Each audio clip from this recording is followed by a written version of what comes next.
Welcome back, Recliner Sports Reporters, to another week's episode of Knockout Bets Podcast. With you, as always, is Mac and the trusty pick man himself, the Twitter warrior, Andrew Sagarin, is on I an don't know how to follow that introduction. It was a good week, so I'll take it. absolute heater right now. Heater. Andrew, how you doing, buddy? How's everything going, man? Oh, I'm good, man. I'm happy it's Friday. I'm happy it's the weekend. It's been a long week. It's been a really good week, personally and professionally, but happy to be here talking with you as always. Yeah, same here, buddy. Um, so no fights on for this coming weekend, but we figured we still talk to you guys, give you some opinions on um, how things went last weekend, and then kind of preview a little bit to let you know that we'll be back next week talking about Lewis versus Spivak if that thing even actually happens.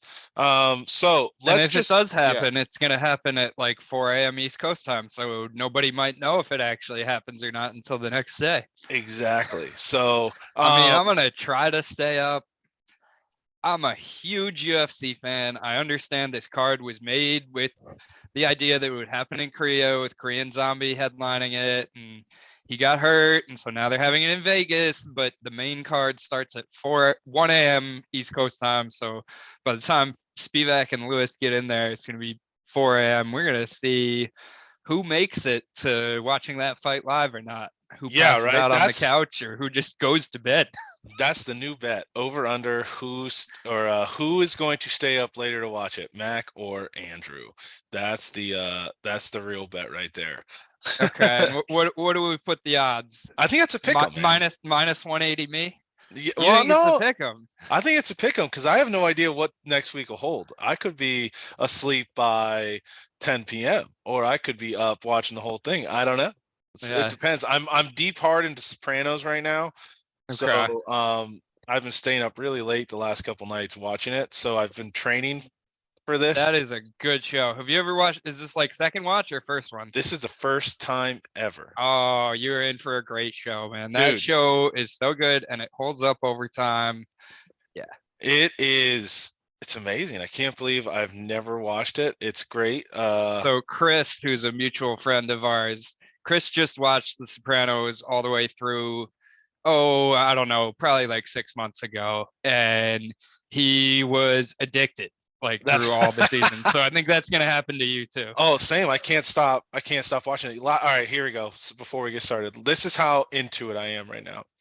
Last night I started craving Italian, like because you watch him eat Italian food Mm-hmm. all every episode. And so I was like, all right. So I went in, I put on a suit, put on my gold bracelet, put on my gold chain, got one of my cigars out, I can threw on picture this too. threw on the Soprano theme song on repeat the whole ride to this Italian restaurant That's by amazing. by Are myself. there TikToks of that? No, that was just a personal one Oh, where um but yes, I that's a some hundred TikTok material. yeah, right. I 100% embrace my inner Tony Soprano. I love it. Um so let's get right into it. Last week's card, what a great card. Top to bottom. I know there was a couple fights there that were definitely a little bit boring. But overall some really good fights. We had UFC 283, Glover Teixeira versus Jamal Hill. I think well, let's start with you. What was one of the first ones that kind of came to your mind that was a big one for you? Well, sort of just going in order, and we already mentioned I had a good betting week. Bet MMA tips, recliner underscore report, follow there.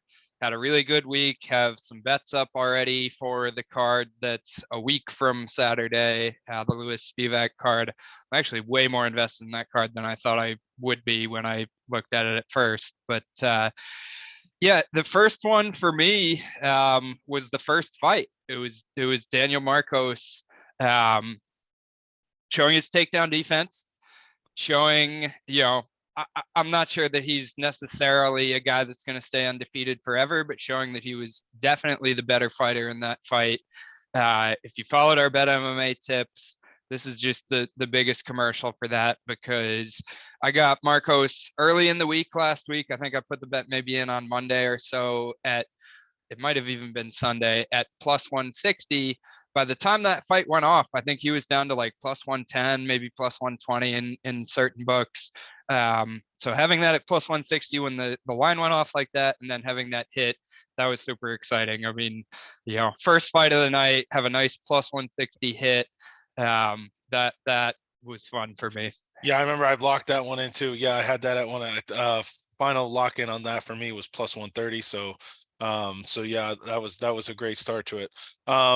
I know for me, one of the biggest ones, and this was one of my biggest losses, but I think the most shocking finish of the night was Ismail Bonfim against Terrence McKinney. Oh my That goodness, that that highlight is that was an crazy.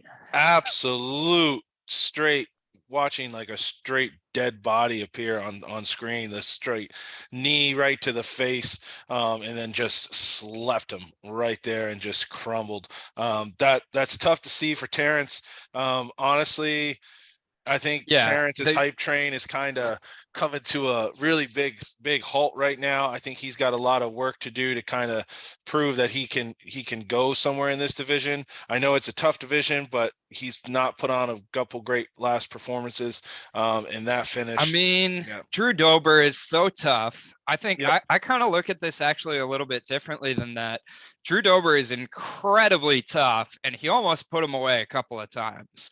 And when you fight wild like he does, you leave yourself open, and he doesn't have good striking defense. We talked about on the preview show last weekend. You leave yourself open to getting hit when you fight wild like that. I actually still am pretty high on McKinney. We'll have to see, who his matchup is in his next fight. I think, to me, the takeaway more than anything is how legit Bonfim is Yes. coming out of this. The And Bonfim we knew he brothers. was legit, both of them, right? Yep. Both of them winning, both by finish. But especially Terrence McKinney in your first fight in the UFC, that's a tough first fight coming into the organization. Um, we talked about it last week. We knew the guy was going to be legit. We still thought, both of us, I think, if I recall correctly, thought McKinney was going to beat him, because that is such a tough first test. But the way he went out and handled business like that, I think that shows that this is a guy who's legit. This is a guy who might only need, depending how the matchups go, maybe one more win before he's fighting a ranked guy. Like, he might get a ranked guy in his third fight in the UFC, and if it's not his third, it'll probably be his fourth. Yeah. Um, If he this can get is a win. this is a If he guy can get a who's win out. legit, assuming he wins, Yep. obviously. Yeah. So yeah, that finish, that was one of the probably highlight finishes. And again, I was on the other side of that one, but it was still There's awesome to watch. And you got to love those highlight type finishes. That's why you love watching this violent sport. So yeah, there's that there's fights. So there's TKOs when somebody just gets put away. There's KOs that are sort of in between, where somebody kind of gets knocked out and they're awake in 2 seconds. And then there's KOs where, you said it right, he got slept. slept. Like that, the way he just crumbled to the ground, like that was complete violence. That's probably the best. I can't think of a better highlight so far in No. 2023. Not that it's been long, but that's the highlight of 2023 Yes. for me right now, is that just complete slept. It not exactly the same, but the one that kind of pops to mind to me, similar to that, is when Jamal Hill knocked out Johnny Walker, and he did kind of the The wacky the inflatable arm flailing flailing two man, man. Yep. just I out went to a coffee falling. shop today and that had one of those outside the parking lot. And every time I see one now, I just think of that knockout. All right, let's go moving right along. What was another one that stuck out to you? Yeah, I mean, Jelton Almeida did what we thought he would do, but it was still incredibly impressive. I mean, Shamil's over the hill. He was a minus 1,000 favorite or something like that. But you can be a minus 1,000 favorite and not look like it. But he definitely looked like it. He definitely handled his business. This is a dude to be reckoned with. I know it's not going to happen because Almeida's got to win probably like 3 more fights before it happens. But I would love to see Almeida against Jamal Hill for a matchup of Mm, styles. that's a really good fight. Um, I like yeah, that. and Almeida can make 205. He's fought at light heavyweight and at heavyweight. So I would love to see that fight at some point down the road in time.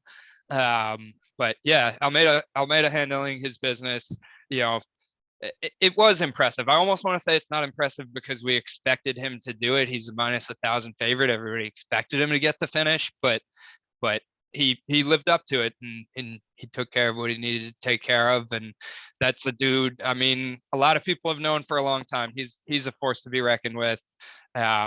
He hopefully will get like a really interesting fight, like a top 10 guy in his next fight.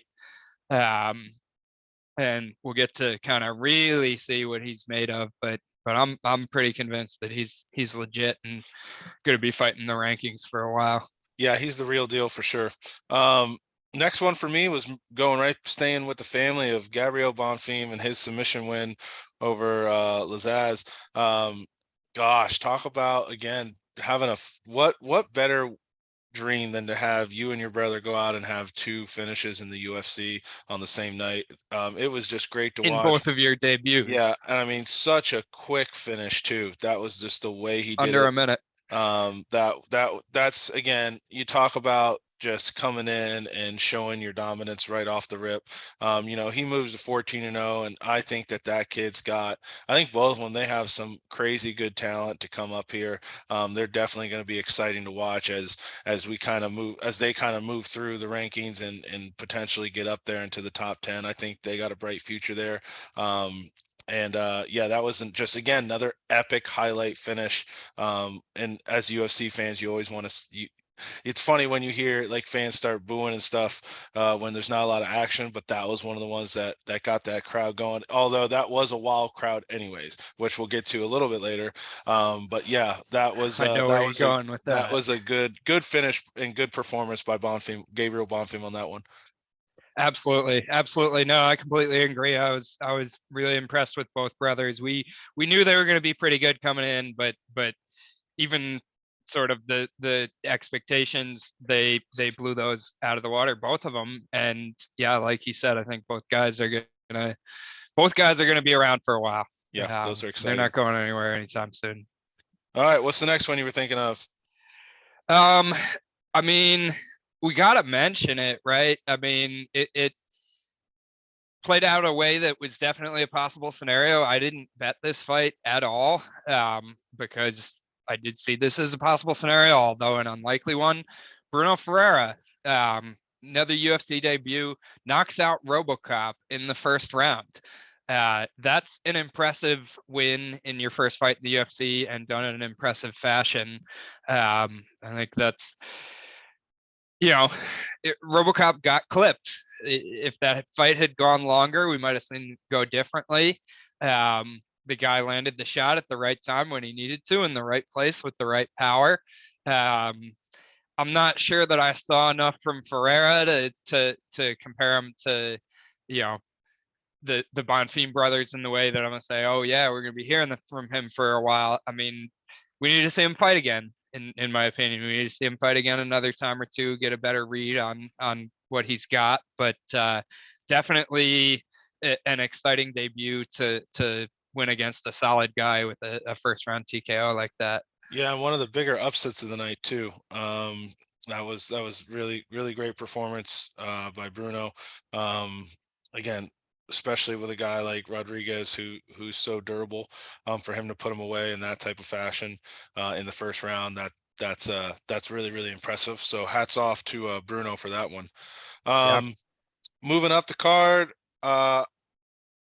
Johnny Walker, Paul Craig. I think we man. all kind of I think we all a lot of people saw it coming. I think everyone knew the only path to victory Paul had was to get a submission, and he literally got knocked out attempting one, and then got knocked out Trying so to get the bad that takedown anyway. he got knocked out so bad that he couldn't let go of the leg. I And mean, Johnny, so here's the thing though. If the Bonfim against McKinney highlight is the highlight of the night, which it definitely is. There's no doubt.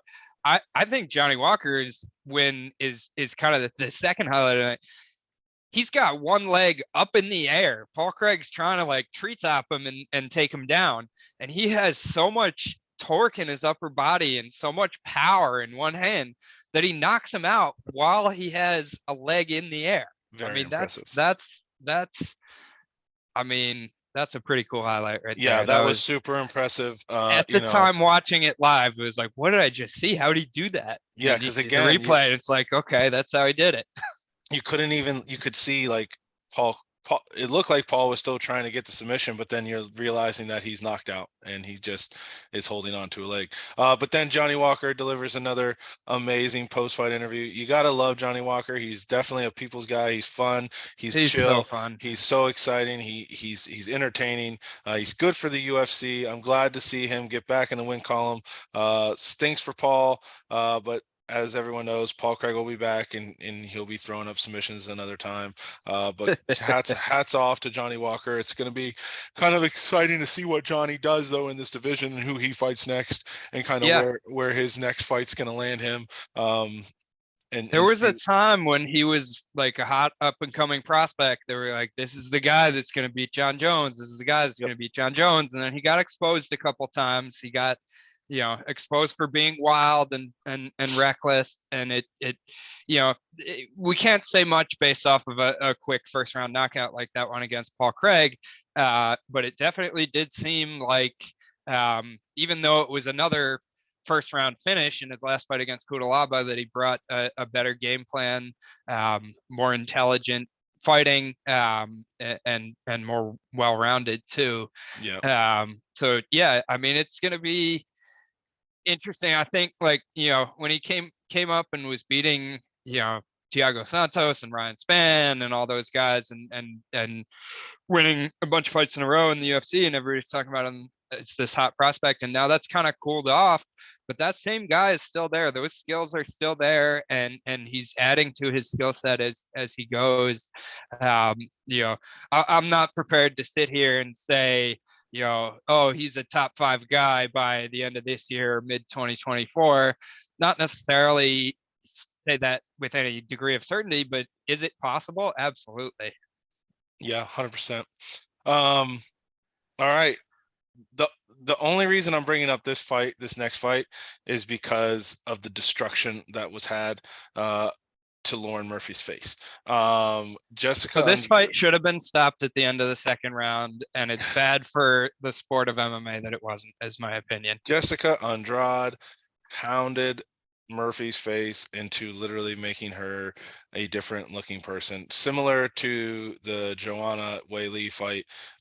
Murphy came out of that thing. There's no doubt that she had the toughness, but like you were saying, it She's should have incredibly tough. Like, it you got should to have been give her called. so much credit for hanging in there. For not just laying down and dying. You got to give Yeah, her so much credit for zombieing through that and making it to a decision.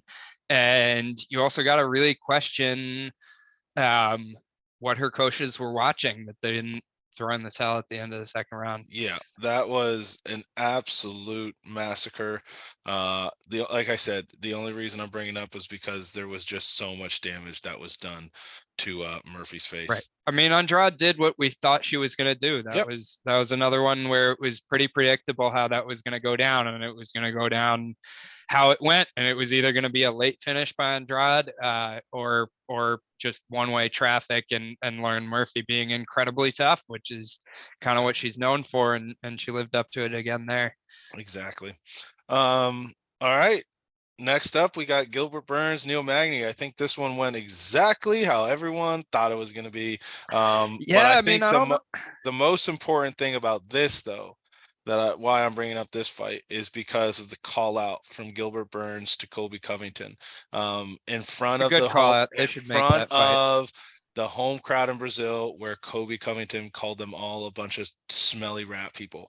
So for him to come back in home and call out that guy, that's the fight to make. I did see a Burns Chimaev 2 poster come up. I don't know if that's real or if that's just someone on social media making that. I hope it's not real because Honestly, Kamzat deserves to fight up until he loses. So he yeah, deserves to fight, if not for the title at one of the weight classes that he fights at. Um, he deserves to fight somebody else and somebody above him. yeah, I definitely think though that Burns Covington would be that. I mean, that's the That's fight to totally make. the fight to make. It's totally the fight Yeah, to make. The yeah, narrative that you mentioned with Covington calling Brazilians filthy animals, whatever he said that, you know, now it's Gilbert Burns' chance to punch him in the face and shut him up. yeah. I think that that's definitely the fight to make. I think. I mean, at the end of the day, I think Break that jaw a second time. yeah, Burns definitely was classes above Neil there. Neil's a veteran in the game, but I Neil's think a we gatekeeper, yeah, as dirty of a word as that is sometimes, and you hate to say it, but certain guys just are. yeah. Neil Magny is a gatekeeper. Anthony Smith is a gatekeeper. There are certain guys that just are, and they're a really good test for guys coming up because guy coming up can't beat Neil Magny, Anthony Smith, guys like that. They're not good enough to be in the top 10. If they run through them, they are. Um, yeah, this was definitely a kind of get right fight for Gilbert Burns.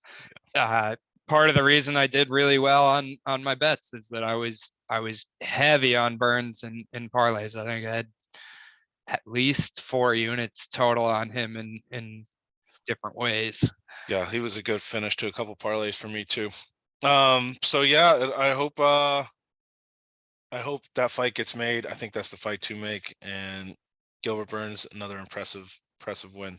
To show that he is still very, very much relevant in that I division. agree, and it's like, if they make that fight, then it's like, what do you do with Bilal Muhammad? But honestly, I don't care. I'd rather see Burns and Colby than see Bilal Muhammad fight anybody. Quite frankly, I mean, he seems like a good dude as a human being, but his fight style is boring. Frankly, It's not entertaining, and the fans we want entertaining fights.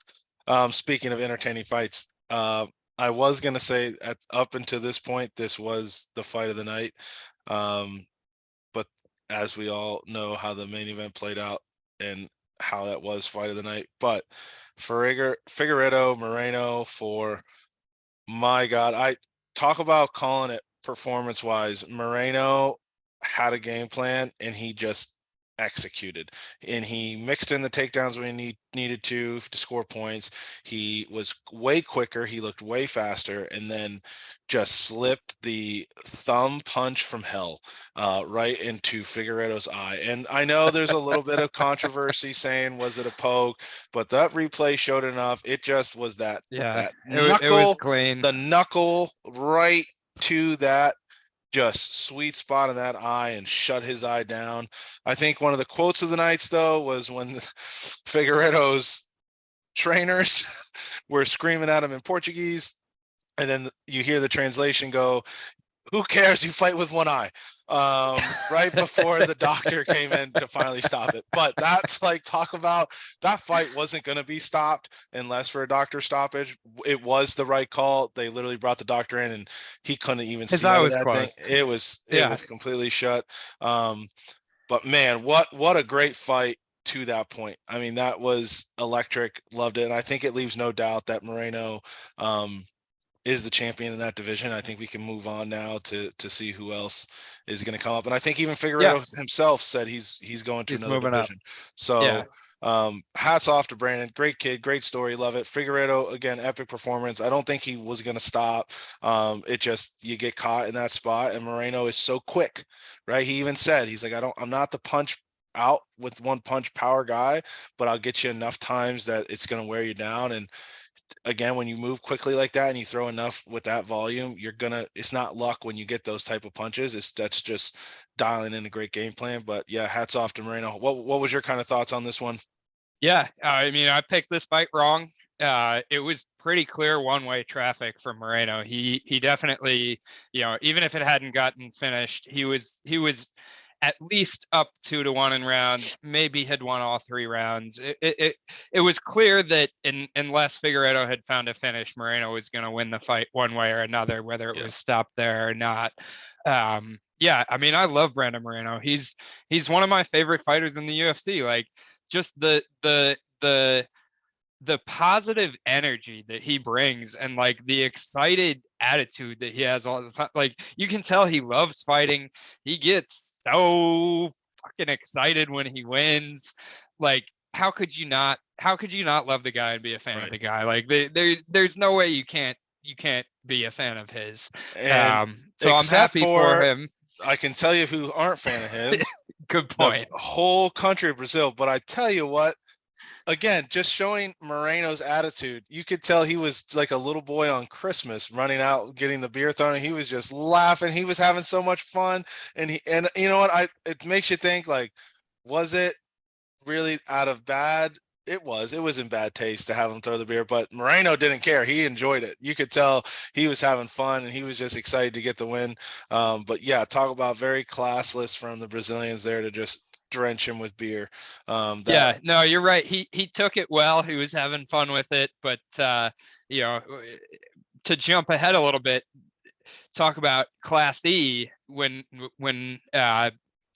Glover's talking about he's going to walk out of the cage with Jamal Hill because this dude is the champion. He won fair and square, and I want you to treat him with respect. I mean, what a classy move from I, Glover he's in going to be his reaction to personal that. security guard on the escort out. That was classy, very classy. So that moves us then. Talk about in talk about a good ramp up potential fight of the night to the fight of the night, and exactly what the fans pay for, and exactly the type of fight that you knew would happen. And at the end of the day, Glover just looked slow, and hats off to Jamal Hill for sticking to a great game plan, withstanding all the punishment that Glover was still able to bring late in that. I mean, we have seen this fight with Glover go the other way, where Glover wears and tears in the fourth and fifth round and then comes with some power shots. And he came through with that same strategy, but Jamal Hill stayed composed. I don't think that man ever looked rattled. He looked kind of the same way the whole time, and leading up to the whole fight, he had his composure, which you have to have when you're going against a guy like Glover Teixeira. We'll talk about just an all-around epic fight with a great execution of Jamal Hill, but with great warrior style fighting from Glover. Yeah, I mean, you're looking at that fight. That was another one that on the commentary they're talking about, like, he was getting smashed in the fourth round. And Yeah. they're talking about his corner should throw in the towel, this, that, the other. He comes out in the fifth round and gets the takedown. Like, I'm sitting there holding 3 units on Jamal Hill. Like, he has fought an amazing fight. This is amazing. He gets taken down in the fifth round, and I'm going, oh shit, he's gonna get like submitted Hail Mary in the fifth round. And obviously he pulled through and was able to reverse the position, this, that, the other. But what a warrior fight from Glover. I mean, incredible to see. We skipped over Shogun when we were going up the card, but to see two absolute legends like Shogun and Glover retire on the same night in Brazil, yeah, that just made for more entertainment. Both those guys are going to be in the Hall of Fame. Um, Glover's such a class act, like we already talked about. You know, you can't help but feel a little bad for him as a fan, because I really wanted to see him get the rematch with Jerry, because he was winning the Jerry fight up Yeah. until he made a mistake in the fifth round. He was winning that fight, Yeah. and I wanted to see him get a chance to get that one back. But obviously, with the loss to Jamal Hill, he would have had to fight down a time or two. And at 43 years old, he's not going to do that. He's gonna walk away when he knows that you know the next he's got to win a couple fights, and then he's going to be 45 when he's fighting for the title again. That's probably the right decision in his book, especially with the couple of wars he's been in his last couple of fights. Yeah, I mean, again, sad to see, but totally understandable. And he owes nothing to the UFC. Such a great, and I I loved. There was a meme that came by of like Glover announcing his retirement. It was like, um, I'm now retiring so I can coach my grandson, and then it goes to Jamal Hill and Pereira looking at each other, and His grandson it's Pereira. like, and it's like Glover's grandson Pereira. Uh-huh. Well, so you took the words right out of my mouth. You beat me to it. I think that's the fight to make. I want to see it I know the UFC is probably not going to make it, but I would love to see it. Jamal Hill is not huge for 205. Pereira easily can come up. He's massive for 185. He can easily come up to 205. I think there's such a narrative there with Pereira coming to fight Hill to get it back for his coach. Um, that is the fight to make for me. I hope the UFC does it. I kind of think they're gonna make Pereira defend a time or two at 185 before he comes up. The rematch with Adesanya, I'm definitely interested in seeing that. I'd be interested in seeing Pereira fight Khamzat. There are a lot of possible matchups for Pereira, and there are actually. Whoop, did I just freeze? Yeah, you look good though. Can you still hear me? I'm I can like still open hear you. mouth, frozen. Yeah, you are. You All right. definitely are. Anyway, so maybe that'll come back at some point. But if you can still hear me, um, there are also a lot of possible matchups for Jamal Hill. I mean, you've got Ankalaev out there. I don't think Jan Blachowicz is going to get the fight, but that's a possibility. You have Jiri when he comes back. There are a lot of possible matchups for both guys. I'd love to see them jump right to Pereira and Hill, though. I think that's the fight for the fans. Yeah, 100%. Well, up and down, great card. Andrew, try turning your camera on and off. Great fight, up and down.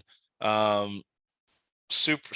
Yeah, there you go, buddy. Hey, Super impressive. And that leads us to and so before we just get a little preview for next week, and we're running short a little bit on time, go ahead. You can recap all of Andrew's picks on Bet MMA. Follow us on Twitter for his daily picks at recliner_report. Props to Andrew and his research that he does constantly throughout the week to try to do his best he can to try to take down these books. Give us a like, a share, and if you win big and you're feeling generous, we have a nice little tip jar right at the top of our Twitter profile. Go ahead and drop us through shekels in there. So that goes then to next week. So not this upcoming week, but next week with the weird fight time. We got Lewis versus Spivak. I mean, this fight we've been waiting for, I feel like forever. Derek the Lewis, second time they booked it or third, something like that. And this something like is that. this is definitely the one that we want to see. Lewis needs a big win here to show that again that he's still very much relevant and Spivak is coming with a point to prove to show that he can really make a run here in the UFC. How excited are you for this one? I'll be honest with you. Actually, I'm interested to see Lewis and Spivak. It's not a super high level fight. The card as a whole, they have the road to the UFC finals on it, who are guys that nobody's ever heard of, and it's hard to find some of their previous fights to watch tape on them. There are other guys like Juho Choi, who's coming back after 3 years off, which I'm actually really interested to see how he does. You got Tatsuro Taira on this card. Do not bet him, please, by the way, on the money line. That minus 1,000 or whatever, it's not worth it to get that little nudge on your parlay. You got Just leave Devin that alone. Bet him inside the distance. Bet him by submission. Bet him some other way if you want to bet him. Don't bet that money line. and you got Devin Um, Clark. Devin Clark's on the card. That's a good name right there. yeah, I mean it's I don't know. To me, it's one of the weaker cards in recent memory. Just to kind of give Andrew just to give a little picture for why Andrew's saying this. If you look at the card on the UFC and the ESPN, a majority of these fighters don't even have pictures. They're just gray out silhouettes. So like that's kind of the type of fight card you're seeing here. But these are usually the fight cards that end up coming out of nowhere and end up being pretty great fights. I know sometimes Yeah, I you mean don't you get can the get some name, but crazy yeah. knockouts when you have these fighters that not a lot of people have heard of. I'll admit there are a good handful of fighters on this card that I had never heard of before. Some of these road to the UFC guys, and so digging in and doing research on them has been interesting, because usually, for the most part, men and women that are coming into the UFC. They're either coming off the Contender Series, or they're coming from LFA, which is a known promotion, or they're coming from, Cage Warriors, or somewhere that they've been heard of and made a name for themselves. And I guess there's an audience somewhere. Some people have been watching the road to the UFC, but not me. Uh-uh. Um, all right. We got a little bit of time left, and I know this is definitely a little off sport genre for it, but it's big weekend, championship weekend in the NFL. Let's go. You got 2 games, gun to your head right now. Who's your 2 picks for this Oh weekend? man, I knew you were gonna ask. I didn't know you were gonna frame the question that way, but um, you'll like me for this one. Gun to my head, I'm picking the Bengals for one reason only, which is we don't know if Mahomes is going to play. It looks like he is going to play, but we don't know if he does play what level of health he's going to be at. And so I'm going to rock Bengals for that reason and that reason only. And in the other game, I'm leaning towards picking the upset. San Francisco's defense is incredible. Uh, Brock Purdy must have magic fairy dust on him or something. And I mean, that offense with Deebo Samuel, Christian McCaffrey, all the weapons that they have, I'm leaning towards the 49ers, actually. I'm definitely going for the Bengals. But for you already know why. But for the main, so I don't have to explain that. Everyone, I think, If on any anybody social ever media follows us on noticed. any social media, you see a million Bengals things. Those are all Mac. Yes. I'm a Jets fan, if anybody cares. But I will say I am torn right now between the top 2. I'm gonna go with the Eagles here on the account of both teams have great defenses. So I go to the offensive play. And I think, although with the weapons that the 49ers have, I think the Eagles have just as good a offense. They had 3 guys over 1,100 yards this year for total Yeah, that yards. is impressive. And then you also have Jalen Hurts. So I think they're a lot better than the Cowboys offense. I think defensively, the Eagles are just as good as the 49ers defense.